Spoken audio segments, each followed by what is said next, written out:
Great, thank you all. It's so much information, my head is spinning, but thank you, and let's open Just it up wanted to add now. one quick thing. Yes, The other side of the story that Skip told, John Fund expanded on that a little bit yesterday Yes, at the Seacoast Republican Women's Lunch. He also told of the epic failure of Romney Camp's Project Orca. We've got that all on video. It's taking a little while to process, but keep an eye on Granite Grok. We'll have that all up there. thank you, Mike. Do you all know Mike Rogers, who is one of our members and who works with Granite Grok as well? And I should also introduce Matt Murphy, who was, Skip mentioned. Everybody say hello to Matt. Hi, Matt Matt. is one of our stalwart Republican volunteers, and he is actually going to be running in the January election for a position in Rockingham County, and that, we vote on that in January, yes. And that will be for Area 2 Vice Chair in Rockingham County. So we wish him good luck with that race. Thank you, Matt, for coming today. Do you want to talk about Orca? Do you want to explain? Does everybody know what Orca is or was? Matt, you want to say a few words about Orca? I'm actually, before Orca, one of the things that you talked about, and I think as a state we need to address, is what Rush Limbaugh and others have called low information voters. People that don't understand how government impacts them. For instance, if you even get down to the town level, people don't understand that every 100,000, and this varies from town to town, but if your town's valued at $1 billion, every $100,000 of spending is 10 cents on your tax rate. If you're a young couple and a town has a surplus, or a school district has a surplus of $1.3 million or more, that's $1.30 for every $100,000 of valuation. If you got a $300,000 house, that's $390 they take so they can have extra money. But we do a terrible job of explaining to the younger generation how government's going to affect them going forward. They think it's great now, but and even in conversations with younger people, their priorities are so screwed up. They're worried about gay marriage and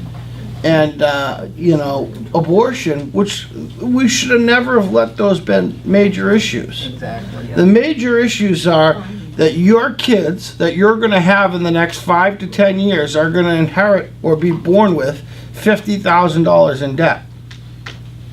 And a lot of these people don't understand because they're not making $50,000. We got to show them visually what $50,000 looks like. And I think that's an epic failure that the Republicans and Mitt Romney did as a whole, was we didn't visualize like we did. Remember with the health care law, we walked around with that binder with the health care law. We never showed anybody what $1 trillion looked like. They should have just laid it out and said, this is what $1 trillion looks like in a warehouse, got a pallet and said, we're $16 trillion in debt. And the guy running for president has no solution to fix this except bring us deeper down the hole. That I think until we address low information voters, which are part of that database, I'll guarantee most same-day registrants are those low information voters. That's something we have to address going forward, not every 4 years, but every 2 years. Thank you, Matt. Thank you. Do you want to, yes, do you Yeah, want to respond? The low information voters, we talked about the same day registrations, just to give you a handle of the magnitude, okay? We had about, I think the number is 783,000 voters. We broke the old record of 2008 by 100 or so. 99,000 of those were same day registrations. Yeah. In this state. Incidentally, 20,000 of them signed affidavits rather than provide any evidence of location. And those are getting letters from the Secretary of State. I talked to the Deputy Secretary of State this week. But they're not sending to all 20,000. There's going to be a 6,000. portion. 6,000. Oh, she 6,000 told me, of the- she told me they were gonna send out 20, no? No, it's only a portion. They're So what doing a happens? random sort. What happens? Does everybody understand that? Do you want us to explain that a little more? Yes. Okay, on the same-day registration, if you were signing up to vote for the first time that day, you're not a registered voter in town, and you're not showing any proof of residency, you can fill out an affidavit that's on your word. And you there's no way of checking this, and your vote goes through, by the way. It's not held aside until we confirm that, in fact, you're telling us the truth. So you fill out this affidavit that says, yes, I live here. It might be a fictitious address, it might be a real address, we don't know. Nobody knows. It's filled, paperwork is filled out, and the person votes. Okay, we had 20,000 of those in New Hampshire. There were 99,000 same-day registrants in New Hampshire on election day, 20,000 of which were same-day registrations who showed no ID, no domicile. Of those, the process is the Secretary of State mails out letters to all of these people to see if in fact it is a legitimate address and whether or not the letters come back. But they're not sending out to all 20,000. They're doing a selective random send. That doesn't sound Well, that's right. right.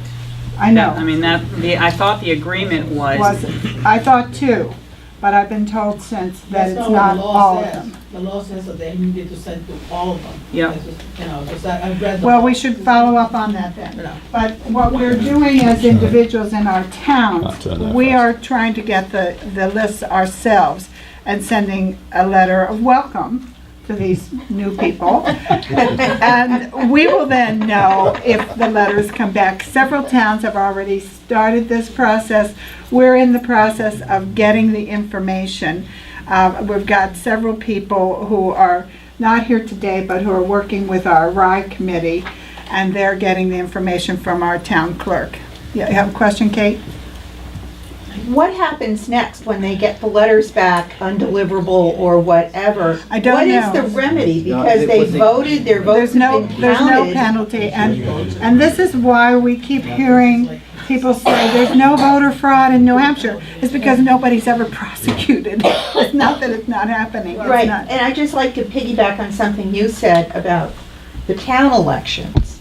Yes, When Wayne Semprini ran against Martha Clark for Senate several years ago,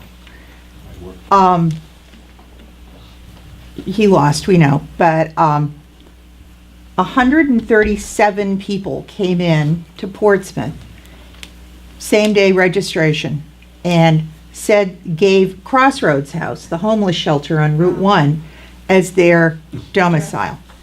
And I happen to know a little bit because our assistant at the county used to be the assistant city clerk in Portsmouth.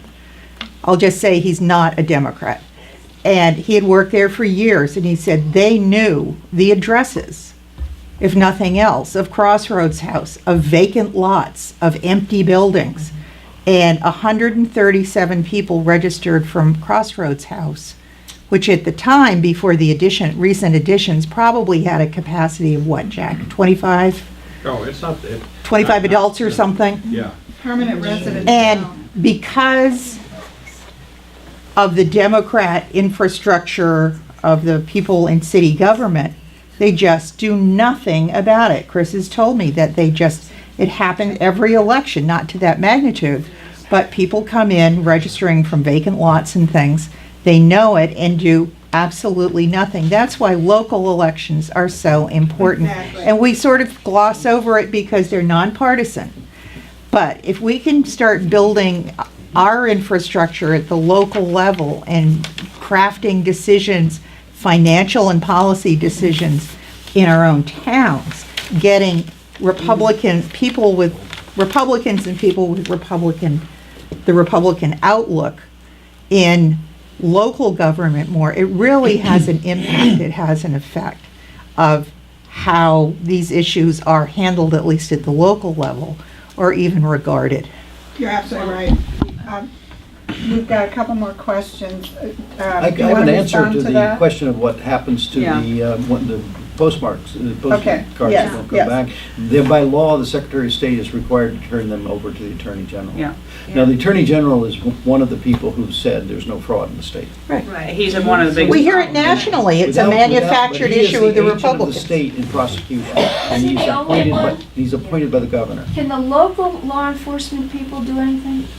No, because, well, Has they anybody can do looked at whatever they that? can try to do, but I would suggest the law says it's to be referred to the Attorney General, so I Right. suspect there would be a jurisdiction issue, but Yes, that's what I was going to say. County Attorney? It's an issue of jurisdiction. You can file a complaint, but that's another path that, if you want to go that direction, you have to be able to show how it impacted your own rights. Your personal- But there may be a way with some legal brains behind it, where a local community could file some kind of action if they could prove, they wouldn't have to prove many voters were fraudulent, where they could say, the Attorney General's not enforcing this. This is a fraud against our taxpayers, say. But there is one mechanism that we put into the voter ID law, and that was we set up a committee at the call of the Secretary of State that would investigate charges of fraud. This was put in at the urging of the municipal clerks, and so that's in the bill now. So if you, in fact, there is that's a source, and we partly did it to satisfy the clerks, but it was also partly put in there because it provided another mechanism for getting public awareness through an official body. Now, whether the Secretary of State would be willing to that it's at the call of the Secretary of State. However, the Secretary of State has been generally even though he's a Democrat, he has been generally supportive of improvement of the processes as long as they didn't interfere with the right to vote and so forth. He's been a positive, net positive influence, and might very well be a mechanism that somebody might go to wave around results. And the idea is to try to get the secretary to call it. Now, the Secretary of State is elected, as many people may not know, by the legislature. He But- just got reelected. Well, he would, but he got reelected with the Republican legislature as well because he has worked very hard at providing a nonpartisan view. That's not true in all states. There was you may have heard of the Secretary of State project, which was the Democrats taking over Secretary of States throughout the country, because that's not a position most people think is very important, so therefore you don't get a lot of enthusiasm behind it. So therefore, and yet these people become extremely important in a contested election in the state. Doing the counting, not doing it in terms of the fraud, of any fraud stuff. Think Al Franken in Yes, Minnesota. exactly. Minnesota So was it- Skip, you want